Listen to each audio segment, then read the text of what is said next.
and welcome to this week's Enjoying Life Power Moment with Kimberly Frazier. This week, we are going to stop the complaining. That's right, complain. We all do it. Why? Because our mind naturally gravitates to the negative and we begin to complain. But this week, I'm going to make it a point that I am not going to complain. I'm going to do my best not to. I am striving to do it, and I want to help you do the same so that we all can enjoy life and enjoy it on purpose. Number one, change the way you think.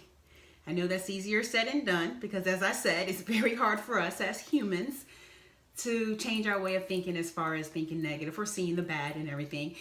We need to begin to see the good, because for every negative, there's a positive. In every bad situation or bad thing that happens, or what we call bad or negative, there are good things in it. There's positive. There's something positive there, and we have to intentionally look for the positive and begin to help ourselves to do it and to do it on purpose so that we don't complain. Because when we complain, we cause others to complain, and it just brings us down or make us feel blah.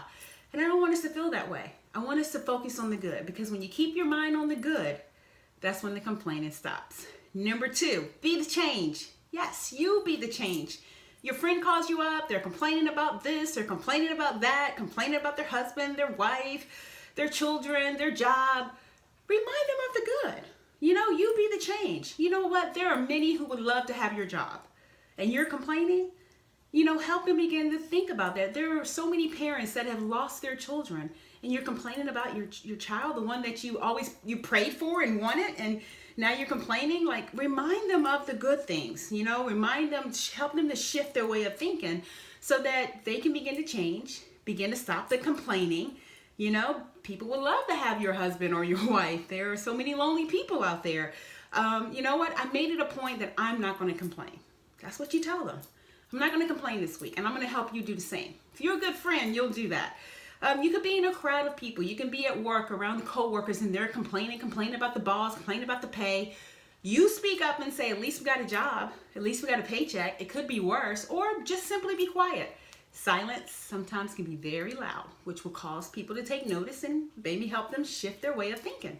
So be the change. And last but not least, be grateful. My daughter taught me this. She said, hey, Mom, what I'm doing is writing down things I'm grateful for. And I was like, I like that idea. So before I start my day, I write down 3 things that I'm grateful for, 3 people that I'm grateful for in my life. And it helps me get in that positive way of thinking. And I'm not going to complain because I'm grateful and thankful for that. And then before I end my night, I always think of what's some good things that happened to me today. Focus on the good. End your day with the good. Start your day with the good.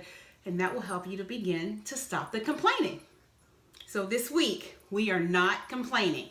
I know it's hard to do, but we can do this together. I know you can. I know I can. And I'm going to make it a point too. Because when we do that and we stop complaining, that's when we will begin, as I always say, to enjoy life and enjoy it on purpose. So until next week, no complaining, right? Repeat after me. I will not complain.